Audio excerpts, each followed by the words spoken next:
Okay, today what we're going to do is we're going to take a look at deductive reasoning. So we're going to look at chapter 2, 3. Again, we're looking at more conditional statements, counterexamples. We're working on the first two standards of this chapter. So let's take a look at deductive reasoning. In the past, what we've done is we've looked at inductive reasoning. If you remember inductive reasoning, the definition is a type of reasoning that allows you to reach conclusions based on a pattern of specific examples or past events. An example would be, I'm going to take a look at this graph. I'm going to look at the number of pupils and the type of flavor that they like. So in the past, students really like salt and vinegar, and so next year they're also going to like salt and vinegar. So I'm going to make sure I stack up on this. Okay. Or if I take a look at a table, notice that China has more bigger population. So does that mean that China will always have a larger population? Not necessarily, right? Because India is getting closer. But saying that China will always have a greater population because this table says it so. Okay? So looking at patterns, looking at past events. All right. Today, we're going to look at deductive reasoning. Okay? Deductive is different because it's a process of reasoning logically from given facts. So I'm going to use tests. An example would be a doctor. You go into the doctor, you have a sore throat, they're going to do the strep test to make sure you don't have strep throat. You do have strep throat, they're going to give you an antibiotic. They're not going to say, well, gee, you had a tummy ache, so I'm just going to remove your appendix. Okay? Because that's what happened in the past with 3 other people I knew. They're actually going to run tests. Okay, so a doctor, they use those tests. It's deductive reasoning. Another person that uses deductive reasoning is a mechanic. Okay, if you go to an auto place, they're going to take your car and they're going to plug it into a diagnostic test, and they're going to figure out what's wrong based on that test. They're not going to go, you know what, let's just put new tires on it because I've been putting new tires on all day. We'll just put new tires on. Okay? They don't do that. They actually do a test to find out what's wrong with your car, and then they address that issue. Okay? So here are some examples of deductive reasoning. It's based on facts. Let's go further. Let's talk a little bit about something called the law of detachment. The law of detachment is if the hypothesis of a true conditional statement is true, then the conclusion is also true. It detaches from the sentence. We think of it as a train car that detaches from a train, and the train just keeps going. And the answer is not in an if-then form. Okay, and that's key. It's not an if-then form. Right? And you're like, I don't know what that means. That doesn't make any sense. Let's take a closer look at what this means. So here's an example. We're going to make a conclusion in the situation. So number 1 says, if it's raining, then I will bring an umbrella. Okay? It started to rain. So what's going to happen? I'm going to bring an umbrella. Yeah, I will bring an umbrella. Notice it is not an if-then form. Okay? So it's kind of like you're reading in a book. Well, if it's going to be raining out, then I need to bring an umbrella. You look outside and go, oh, it's raining out. Well, the book told me to bring an umbrella, so I'm going to bring an umbrella. That's kind of what it is. It's short and sweet. It's detached. Okay? Let's take a look at another one. If 2 angles add up to 180 degrees, then they are supplementary. That's what I read in my book. Okay? So I'm taking a look in my paper, and it says the measure of angle A plus the measure of angle B equals 180 degrees. What can I say? Sure, I'm going to be a little more specific than just they are supplementary. I'm going to go angle A and angle B are supplementary.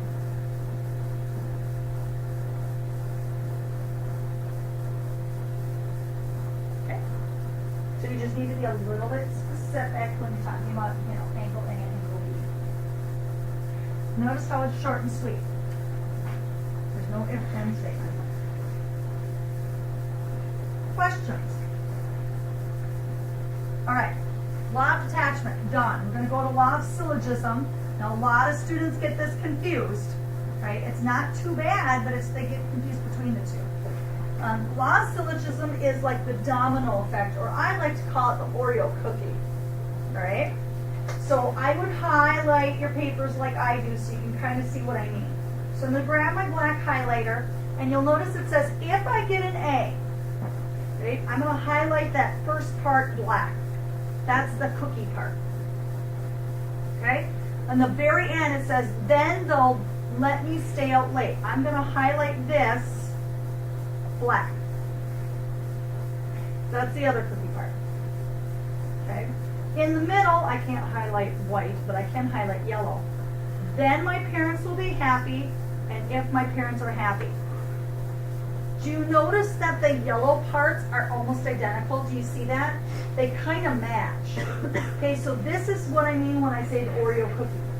The end of the first sentence and the beginning of the second sentence need to kind of match. They need to be the same topic.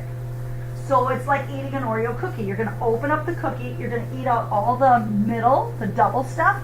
You're going to put the cookie back together, and then you're going to dip it in your milk. What kids forget to do is to put their cookie back together and dip it in the milk. Okay? So this is what I mean by that. We're going to rewrite this using the black.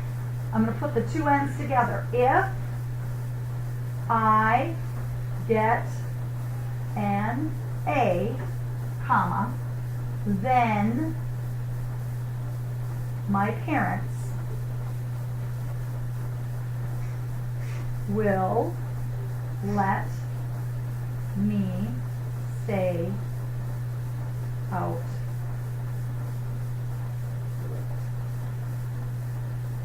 So notice how I put the first part and the last part together, okay?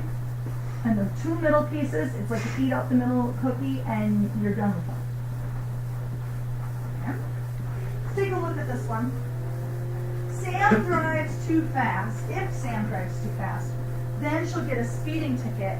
If she gets a speeding ticket, then she'll get her car taken away. So again, I'm going to highlight the cookie. First part would be, if Sam drives too fast. What will be the other part of it? Yes, then she'll get her car taken away. And then the double stuff is in the middle. Then she'll get a speeding ticket, and if she gets a speeding ticket. If you highlight it like this, it'll make more sense, especially kids that struggle with this.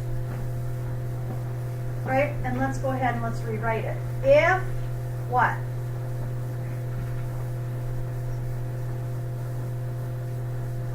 Sam drives too fast. Good. If Sam drives too fast,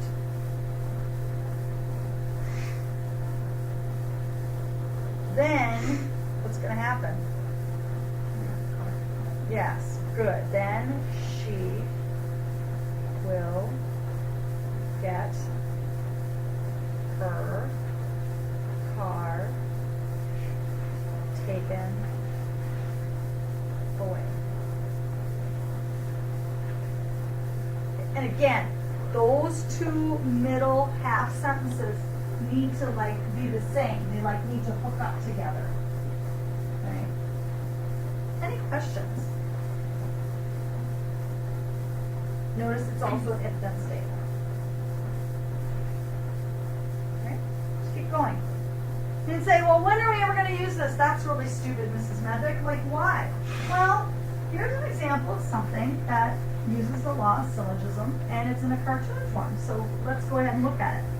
If I do my homework, I'll get good grades. If I get good grades, you'll send me to college. If I go to college, I'll graduate and get a job. If I get a job, I might get fired. If I get fired, I could go bankrupt and lose everything. That's why I didn't do my homework. That's the law of syllogism. All right, let's make a fun one together. If what? What would be a good example? If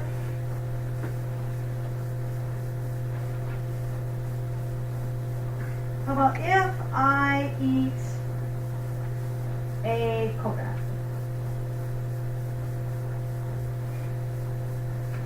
Then what?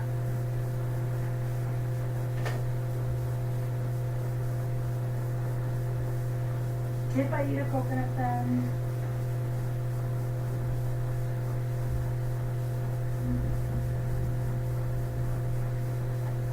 yes, do something fun. What do you think? If you eat a coconut, what's going to happen? Your skin will turn brown. Okay, your skin will turn brown.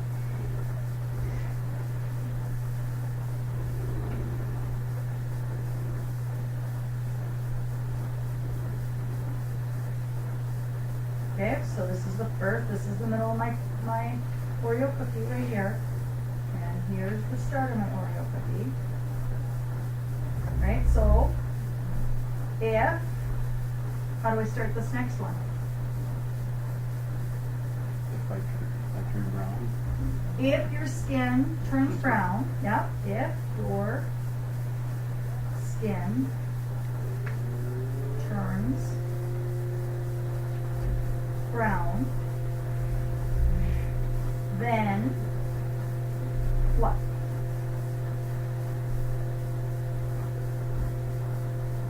What happens if your skin turns brown?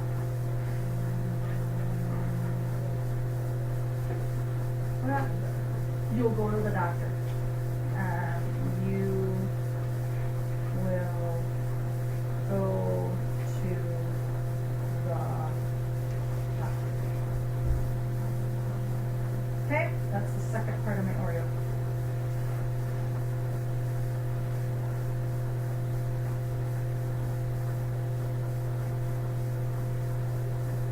Alright, so let's put it together. If what? This is the part kids forget. If If I eat a coconut, then I'll go to the doctor. yeah, if I eat a coconut, then you will go to the doctor. Ah, thank you. Probably better. Then I.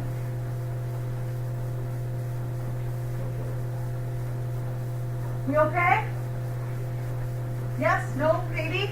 It's the last part that kids forget. Now I'm going to tell you right now, this is going to be on your quiz and this is going to be on your test. It's not hard. And you can actually kind of have fun with it. But again, students get confused between law of detachment, law of syllogism. Students will put this elaborate thing together, very fun and lighthearted, and then they won't finish it. They won't put the two pieces of the Oreo cookie together and dip it in the milk. So you want to make sure that you finish it up and get it done. Any questions on this? Okay, let's go ahead and look at our assignment.